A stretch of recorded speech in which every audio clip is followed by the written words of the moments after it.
Jake Thompson, was getting ready for a typical Christmas season, in his cozy suburban home. As he had done for many years. However, everything changed, when he encountered a frightened little girl, standing at his door wearing only a thin, tattered dress in the freezing cold of December. There was something in her terrified eyes, and the desperation on her face, that made his heart race. What Jake would discover in the hours that followed, would shatter his perception of safety and comfort, altering both their lives, in ways he could never have imagined. Before we start, let us know where you are, and if you find this profound story touching. Don't forget to subscribe for more meaningful stories. On Christmas Eve, Police Captain Jake Mitchell was preparing to spend the holiday alone. His house was decorated simply but warmly, with a small Christmas tree, twinkling lights and a few familiar ornaments. Despite his efforts to create a festive atmosphere, the house remained quiet and somewhat empty, a familiar feeling for a man accustomed to a solitary life. Jake stood by the window silently, watching the lights from other homes in the neighborhood. From there he could hear the laughter of families gathered together, Christmas music echoing somewhere in the chilly air. He thought to himself that this would be yet another peaceful and somewhat lonely Christmas. Lost in thought, Jake suddenly noticed a small figure standing in front of his door. In the dim light, he saw a little girl around 8 or 9 years old, in a thin pink dress, her legs trembling in the icy night. She had small curly hair and cautious eyes, looking like a lost little ghost. Amidst the holiday atmosphere, what caught Jake's attention was her slightly swollen belly, a sign of hunger or malnutrition. As a police captain, Jake was well aware of his duty. But on this Christmas Eve, the desire to help a wandering child grew even stronger. She stood there shivering in the cold, and the sight of her made it impossible for him to turn away. Feeling that he had to do something, Jake put on his coat and stepped out of his warm home to find out what she needed. When he stepped outside, he saw her rummaging through the trash can of a nearby house, her tiny hands shaking from the cold, as she searched for something edible. While she looked through the garbage, Jake scanned the neighborhood and saw that every house was bright, with Christmas lights decorated with trees, wreaths and twinkling lights. Inside, families were laughing and enjoying each other's company, with Christmas music echoing from afar, creating a feeling of warmth and happiness. But amidst that scene, the sight of the small girl in her thin dress looked out of place and pitiful, as though she didn't belong in that warm world. Jake noticed a few neighbors had seen her too, but instead of helping, they looked at her with wary and distant eyes. Some even shooed her away, whispering among themselves, sneering about where did that kid come from. And not our concern, though they didn't say it outright. Jake sensed the hidden malice in their words and their looks. His heart ached to see a child ostracized, especially on Christmas Eve, when everyone was supposed to care and show love. The cold indifference of the people around him only strengthened Jake's resolve.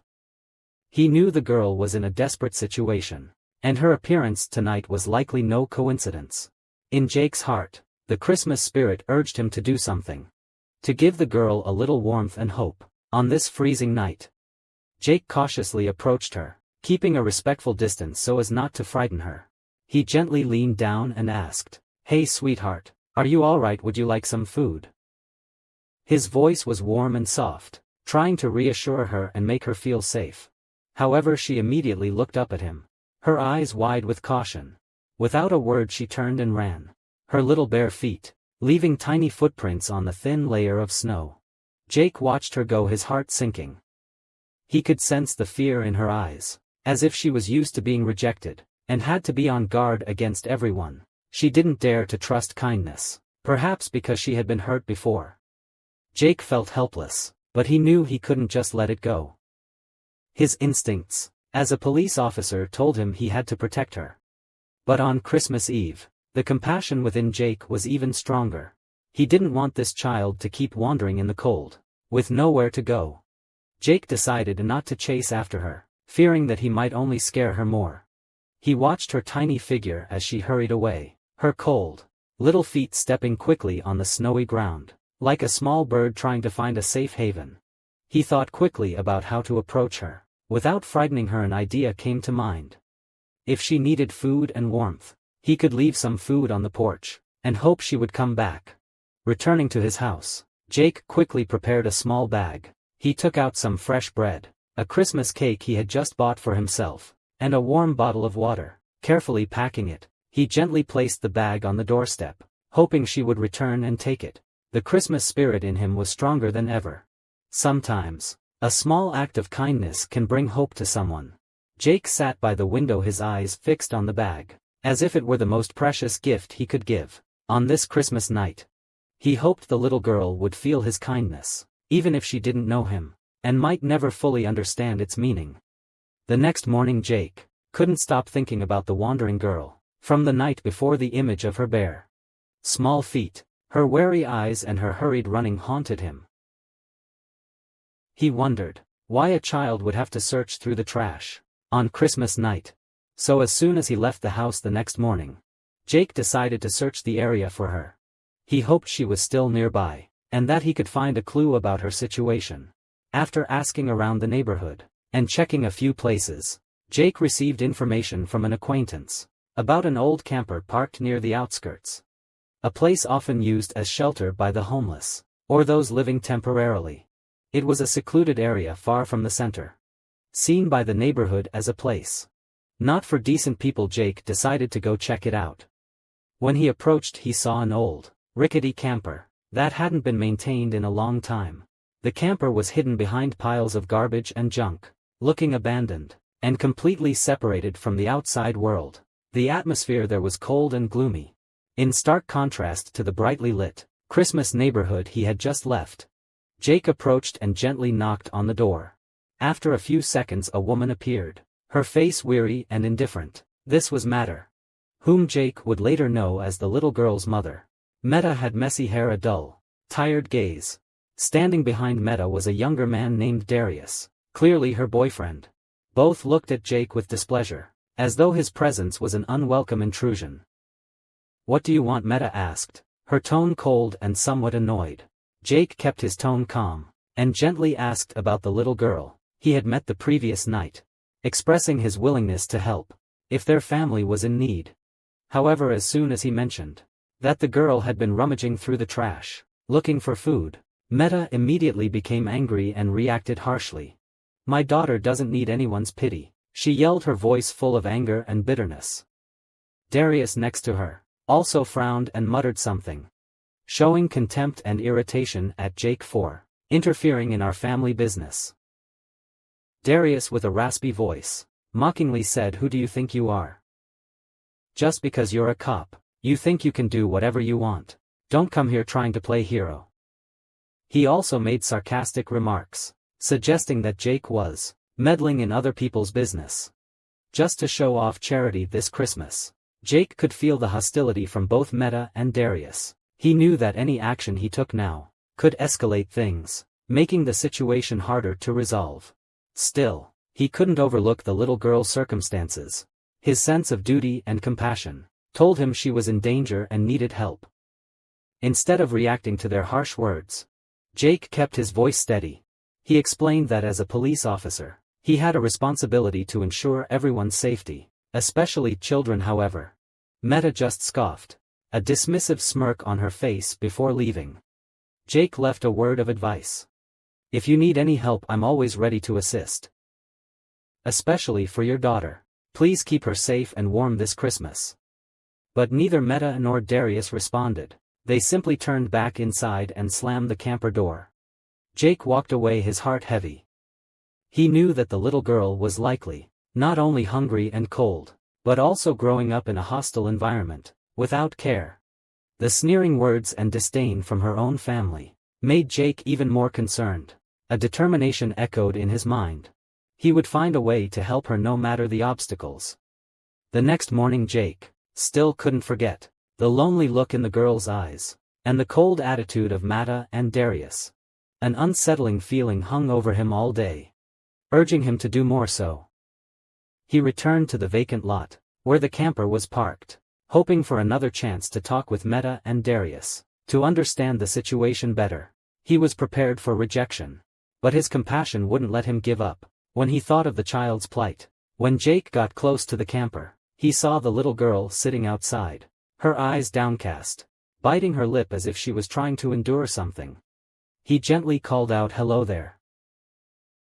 But she immediately looked up startled. Before Jake could reassure her, Meta stepped out of the camper, her eyes sharp and filled with anger upon seeing him. "What are you doing here again? I told you we don't need your pity." Meta yelled, her voice sour. Darius also stepped out, a bottle in his hand, his face clearly showing displeasure. "Look, I don't want any trouble," Jake said, keeping his voice calm. "I just want to make sure your daughter has enough food and a warm place to stay. No child should have to endure this cold without proper care." Meta smirked, her voice dripping with sarcasm. "You cops really know how to meddle in people's business. Who do you think you are judging? Our family?" Darius sneered, adding, "You come here in your police uniform and think you can do whatever you want, right? This is your Christmas, not ours. Don't pretend to be kind, we don't need it." I think Jake looked into their eyes, trying to find a trace of sympathy, but he only saw hostility and disdain. He decided to try one more time. "I'm not here to judge or play hero. But she's just a child, and she deserves to be loved and cared for. If you're struggling, there are organizations that support children. I can help arrange some assistance." Meta took a step forward, her eyes blazing with anger. "Enough, that's my daughter. And I have the right to decide her life. You have no right to interfere." Darius added mockingly, "Why don't you just go home and leave us alone? Don't think that Christmas is a time for you to act like a savior." Jake felt his blood boiling at how Meta and Darius treated the little girl, but he held back. She remained silent behind her mother, her big eyes looking at Jake with a glimmer of hope, but also filled with fear. She didn't dare to speak up, just hid behind her mother, as if she was used to harsh words.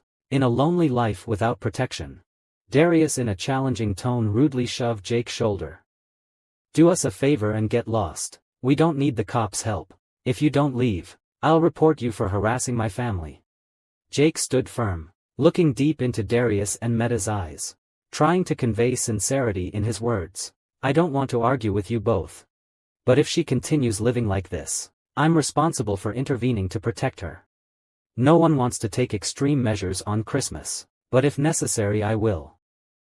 Meta burst out laughing, a mocking, bitter laugh. "You think we need your help? Christmas is for those with families. And we're not one of them.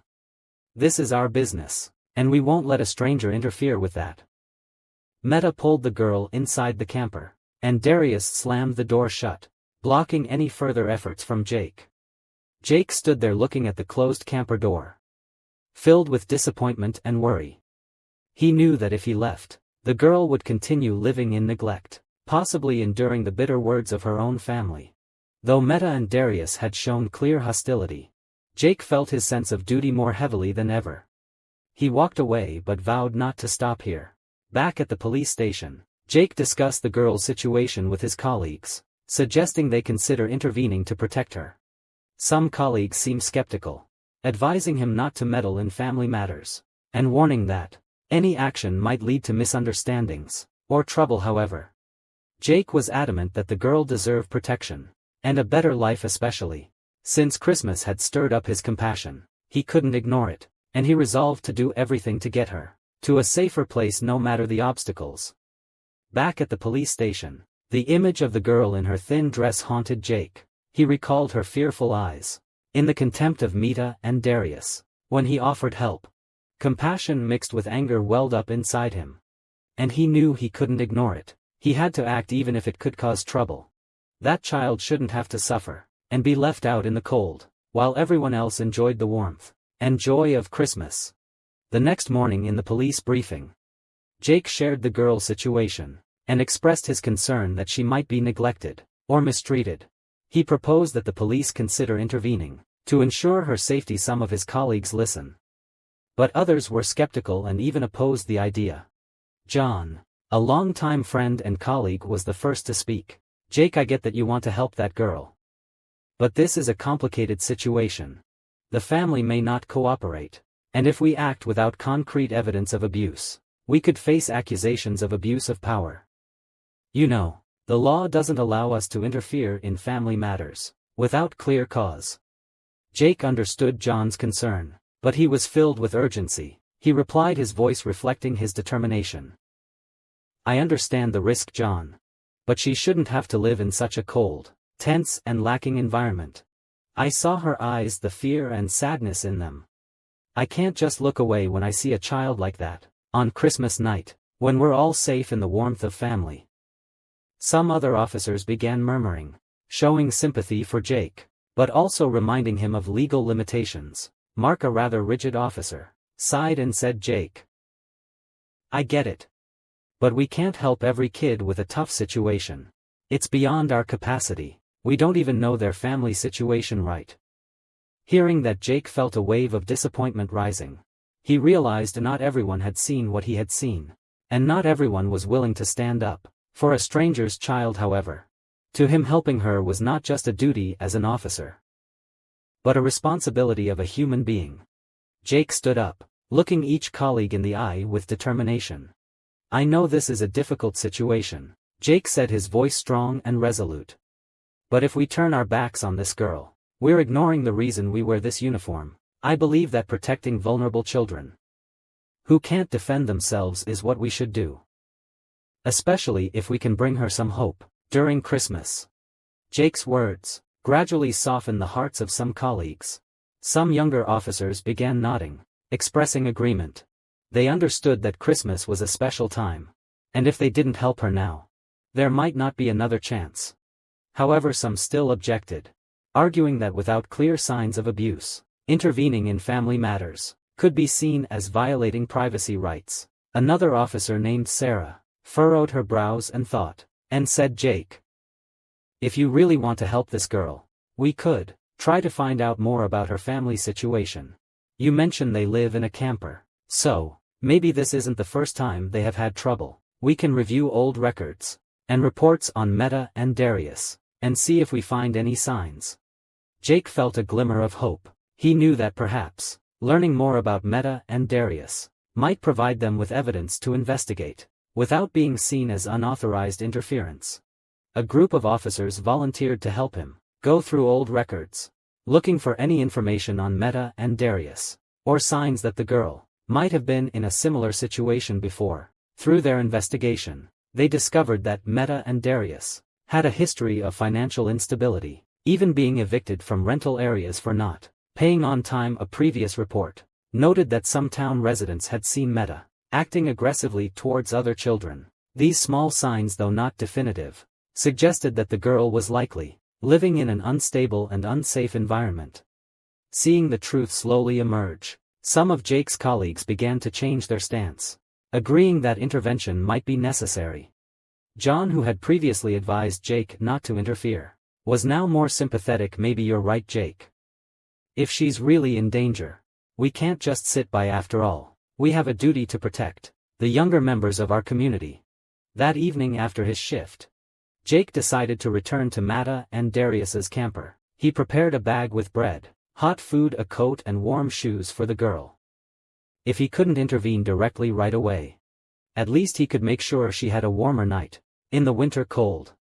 Jake quietly placed the bag outside the camper, hoping the girl would find it. He watched from afar, observing in the dark. A moment later, the camper door opened and she cautiously stepped out. When she saw the bag, her eyes lit up for a moment, as if she couldn't believe what she was seeing. She opened the bag, looking inside with surprise and joy.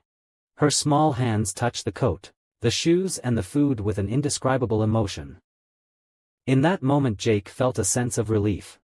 Though he couldn't immediately take her out of her harsh situation, he hoped that this small gift could help her feel a bit of warmth and kindness amidst the winter cold and the hardship of life.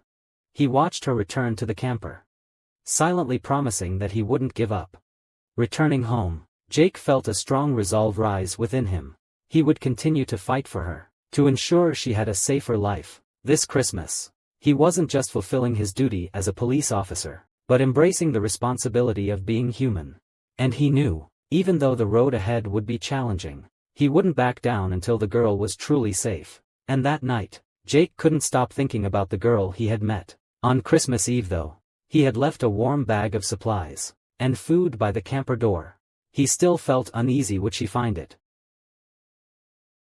Would she understand that even as a stranger, someone cared for her in a world so cold and lacking?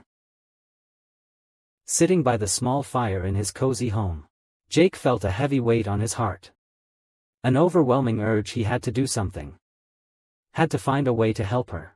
Around midnight, as Jake sat by the window looking outside, a small figure suddenly appeared. Under the dim street lights, his heart pounded. It was her. She was wearing the coat he had left, her small feet snug in the shoes he had carefully chosen for her, but her figure still trembled, her little shoulders hunched against the wind, and she looked around with wary, fearful eyes. Jake quietly stood up, stepping outside and watching her from a distance. She was hesitantly standing by the trash can, outside his house, unsure if she should approach. She crouched down looking around. Then quietly began rummaging through the trash with her small, trembling hands. Perhaps it was a familiar action. A habit she had learned to survive. Jake felt a pain of sorrow. He couldn't just watch her in that state. Taking a deep breath, he gently called out, his voice warm and patient.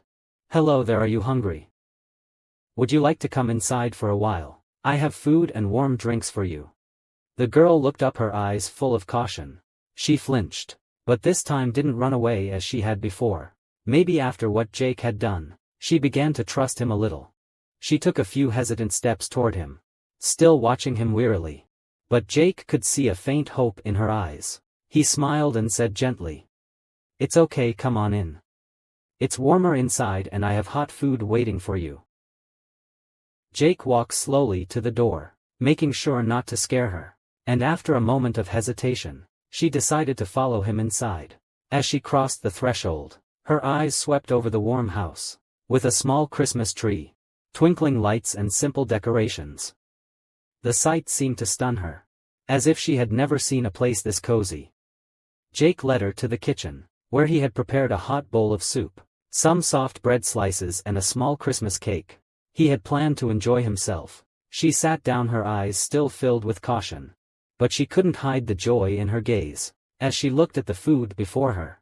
Jake gently pushed the bowl of soup toward her and said, "Go ahead, eat up. You're safe here." She hesitated for a moment, glancing at Jake as if to make sure he truly meant well. Then cautiously she picked up the spoon. Each spoonful of warm soup, passing through her chapped lips. Jake sat across from her watching quietly, feeling a wave of emotion as he saw her eat quickly, but with appreciation, as if each spoonful was a precious gift she had never had before. As she ate, Jake tried to create a friendly atmosphere. To help her feel at ease, he started talking gently, his voice warm and sincere. "What's your name, if you don't mind? Would you share a little about yourself?" She paused, setting down her spoon, her eyes showing a hint of hesitation. But then she answered in a soft, almost whispered voice, "My name is Maya." Jake smiled gently, feeling as though he had waited a long time for that answer. The name Maya echoed in his mind like a promise. A new beginning, and he knew that from now on, Maya was no longer just a stranger. He gently continued, keeping his voice kind to avoid making her anxious. "Maya, you live with your mom, right? Is there anyone else in your family?" Maya lowered her head, avoiding his eyes. But then she nodded slightly. "I live with my mom and Uncle Darius," Maya said, her voice soft but tinged with deep sadness. "But they don't really care about me." That simple statement, spoken from the mouth of a child, made Jake feel as if his heart was being squeezed. Maya wasn't just a child who needed warmth and food. She was living without the basic love that every child deserves. Jake placed a gentle hand on Maya's shoulder, feeling how thin and cold she was, and said with all the compassion in his heart, "I'm very glad you came here tonight, Maya. I want you to know that if you need anything, I'm always here." Maya looked at him, her eyes filled with gratitude and a faint glimmer of hope. Though she didn't speak, Jake could see that she had started to trust him, that perhaps he was the first person in a long time to make her feel safe. When Maya had finished eating, Jake handed her a warm towel and a cup of hot water, telling her to stay warm. He couldn't invite her to stay long, fearing that Mata and Darius might react harshly, but he couldn't let her leave without a promise of support. "Maya, I won't let you go on like this," Jake said, his gaze firm but warm. Tomorrow I'll find a way to help you. I'll talk to your mom and Uncle Darius to find the best solution. You deserve a better life. Maya didn't say anything, just nodded slightly. But her eyes sparkled with a small hope, as if she wanted to believe that things would change. Before Maya left, Jake prepared a small bag with some snacks, a few essential items, and a thin blanket to keep her warm. He knew these things might not be much, but for Maya they could bring a little joy and comfort in her lonely days. As she held the bag, her eyes sparkled. A feeling Jake believed was gratitude, even though she didn't say it. As Maya got up to leave, Jake advised her, "If you need anything or if you're scared, come to me anytime, I'm always here for you." Maya, she looked at him, her eyes gleaming, and whispered shyly but sincerely, "Thank you so much." Jake stood silently watching her small figure, as she stepped out of his house, heading back to the old camper she called home. The Christmas night quietly resumed, but Jake's heart was full of emotions. He promised himself that Maya's story wouldn't end here. He had given her a bit of hope, and he wouldn't let that hope be extinguished tomorrow. He would find a way to ensure Maya received the protection and love she deserved. This Christmas meant more to Jake than just a holiday. It was a promise. He knew that the road ahead would be filled with challenges, possibly facing opposition from Maya's family, and even the legal system, but he had made up his mind not to give up. Maya had become someone he couldn't forget, and he would do everything to give her a better life. The next morning Jake woke up with a strong resolve. Images of Maya sitting in a small kitchen last night kept replaying in his mind. Her eyes filled with hope, but also fear. Her small hands gently holding the bowl of hot soup. He knew that she couldn't go on living like this, wandering hungry and lacking love. Today Jake decided to confront Maya's mother and her boyfriend Darius, to protect her. Jake drove to the campsite with a few colleagues to witness and support him. If necessary, they agreed that if there were signs of child neglect or abuse, they would seek help from the child protection team and conduct a formal investigation. When they arrived, Jake saw Meta and Darius outside, leaning against the old camper. They saw the police cars from afar and immediately showed their displeasure. "What the hell is this? Are you here to bother us again?" Darius yelled. As he saw Jake and his colleagues approaching, he walked up, his stance aggressive, his face scowling, clearly not wanting any intervention. Jake took a deep breath, trying to keep his tone calm and patient. "I'm here to talk seriously about Maya's situation. She shouldn't have to live in these conditions. As a police officer, and someone who cares about the safety of every child in this community, I have a duty to make sure Maya is properly cared for." Meta crossed her arms, smirking, her voice full of defiance. "You people are ridiculous. This is my daughter and I'll raise her the way I want. No one has the right to interfere." She looked at Jake with cold eyes, trying to assert her complete control over Maya. Jake kept his tone calm but firm.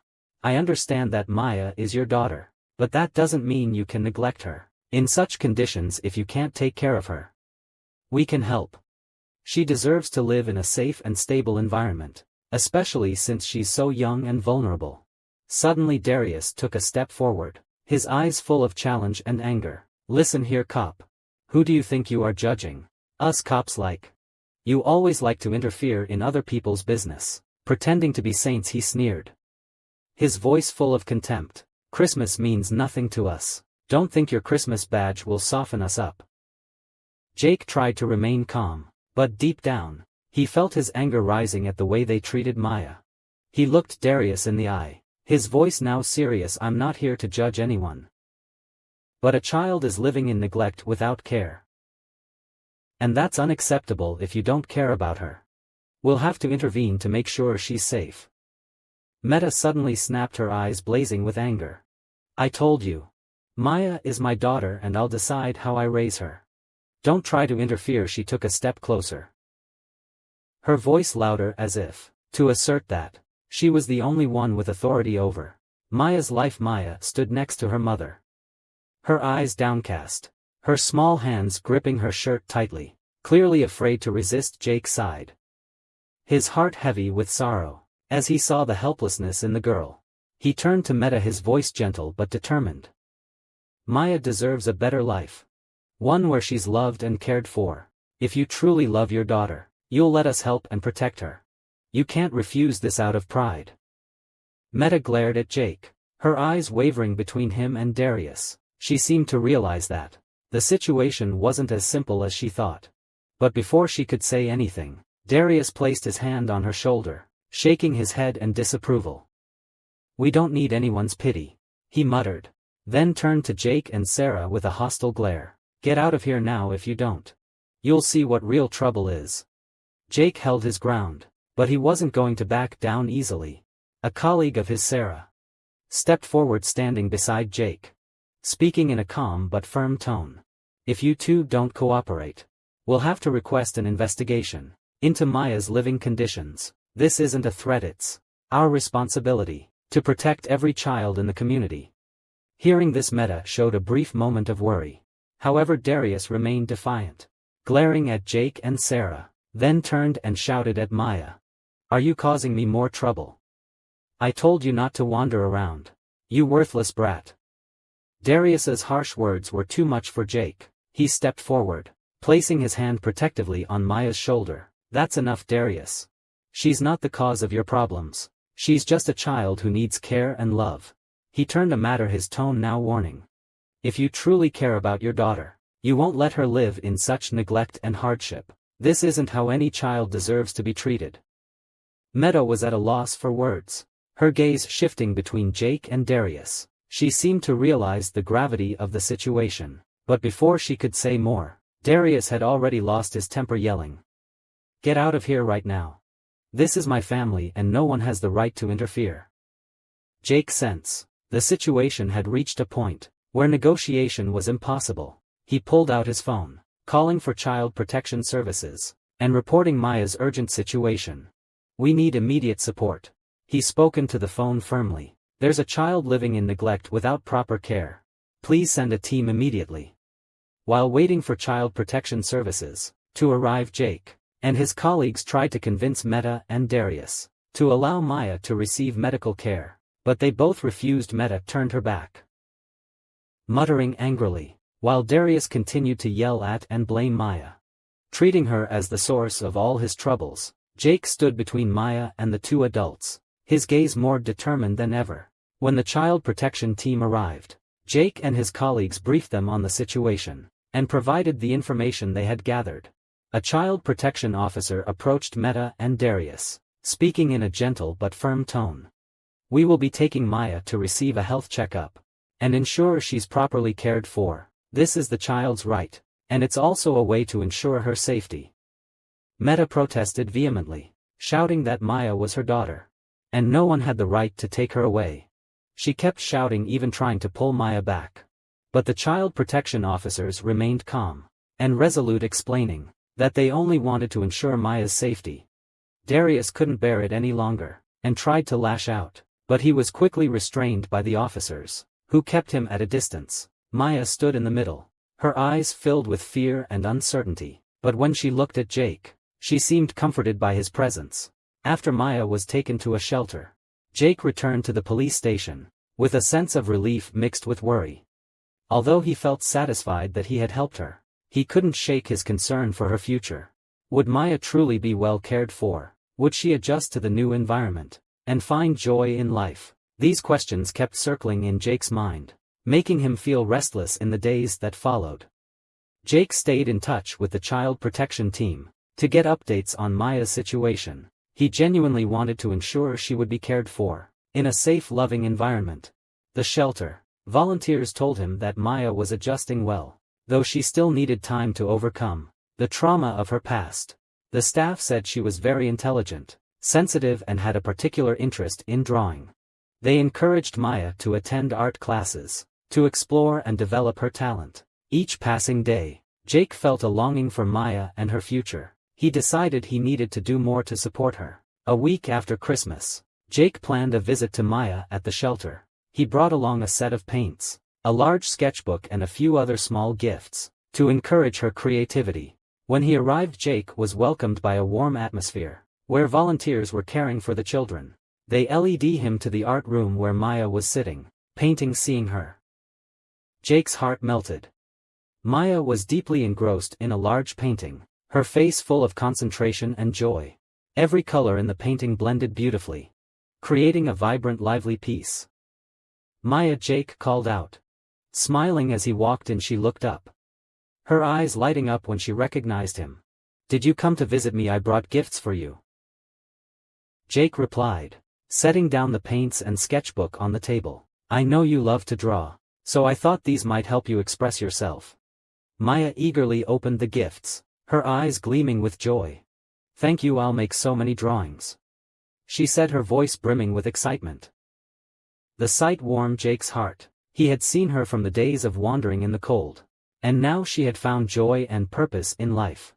During their visit, Maya shared with Jake about her life at the shelter. She said the volunteers were kind, and always encouraged her to participate in art activities. "I've started learning how to paint with watercolors," Maya said in a clear voice. "I love the feeling when the brush touches the paper, and when the colors blend together. I feel free when I paint."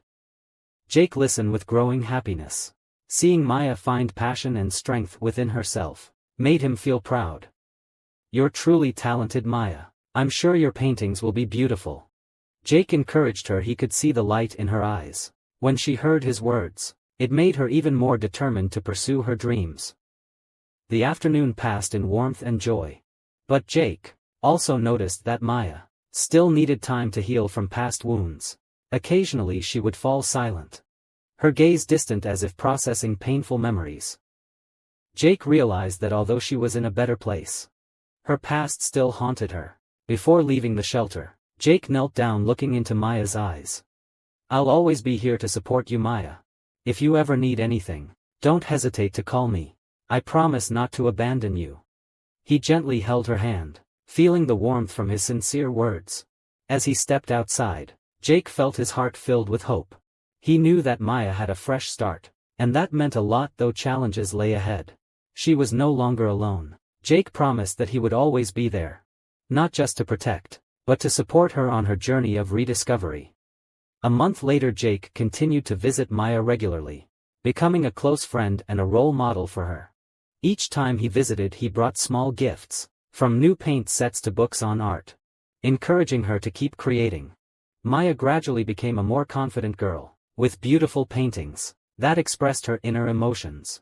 As summer approached, Maya began participating in small art exhibitions. At the shelter, Jake was always the first to arrive. Standing in front with a proud smile, he not only saw the change in Maya, but he also felt a renewal in himself. Seeing her shine, each of her paintings told a story, a dream and a hope. One afternoon, after a small art exhibit ended, Maya came up to Jake and said, "I want to make a painting for you. This will be the most beautiful thing in my mind." Jake felt touched hearing her words. "I'd be honored to hang that painting in my house. I'm sure it will be a masterpiece." Maya smiled, and it was a radiant smile. She began painting, and invited Jake to join her creative process. She showed him her ideas, and together they discussed colors, images, and the meaning of each stroke. It was not only an art activity, but also an opportunity to connect and create beautiful memories. When the painting was finished, Maya stood back and gazed at it with pride. "This is a painting of a family, where everyone loves and cares for each other," she said, her eyes shining as she looked at Jake. "I want a family like that. And I want you to know that you're part of it." Those words moved Jake deeply. He knew Maya had truly opened her heart, and started to believe in a brighter future. As summer drew to a close, after a long wait, Maya finally had the chance to see her mother again. Mata had enrolled in a rehabilitation program to improve her situation, and Child Protection Services arranged a supervised meeting between them. Jake was also present to ensure everything went smoothly. Maya stood by, filled with anticipation but also hope. The meeting was tense yet sincere. After a difficult conversation, Meta expressed remorse and a desire to make amends for her past mistakes. She realized that her love for her daughter was the most important thing, and that Maya needed a safe and stable environment to thrive. Jake observed everything from a distance, knowing that while the road ahead would be challenging, at least Maya had a chance to start again, Finally, when the meeting was over, Maya ran to Jake, her eyes full of emotion. "You know, I feel like I have a new family now." Jake took her hand, feeling the warmth and trust in her words. "Yes, Maya, I'll always be here by your side, to support and protect you. This is just the beginning of a new chapter in your life." As night fell, Jake and Maya looked together at the painting she had made, with the shelter lights twinkling, like a promise for a brighter future. Jake knew that Maya would no longer be alone. In this journey he would be a part of her life, helping her overcome hardships, pursue dreams and find happiness within herself. This Christmas didn't just bring a fresh start for Maya, but it also held a promise for the future. That love and support would always be present in the darkest of times. As Jake looked into Maya's eyes, he saw not only a child who had endured so much, but also a symbol of hope and rebirth. He realized that in life every child deserves a home, a safe place to grow and pursue their dreams with love, support and perseverance. What seems impossible can become reality. Life may be full of challenges, but our small actions can make a huge difference. Let's remember that each of us can be a light guiding others. If you love this story and want to see more meaningful messages and acts of kindness, don't forget to subscribe and share Jake and Maya's story. Together, we can spread messages of goodwill to the world. Christmas is not just a holiday, it's an opportunity for us to bring love, hope and warmth to those who need it most. Let's spread the joy together.